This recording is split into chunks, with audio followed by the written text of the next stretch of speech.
Hi, we here at Casey's Pond just wanted to take this time to say thank you.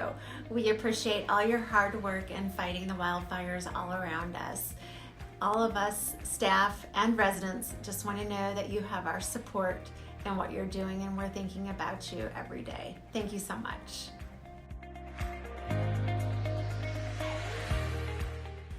Thank you for doing all that you do and keeping us safe.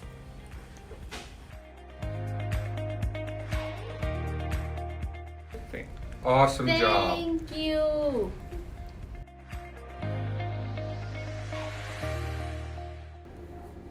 Thank you so much for putting yourselves on the line to keep all of us safe.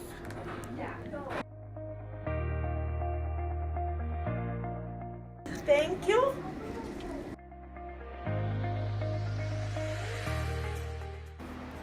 My name is Michael Haynes, and I was a former firefighter, so I deeply appreciate firefighters. I worked at Ground Zero for a year with one of the greatest fire units in the United States, the Fire Department of New York. And we want to say from Casey's Pond, thank you so much for what you do in fighting these fires that are all around us. We appreciate you very, very much.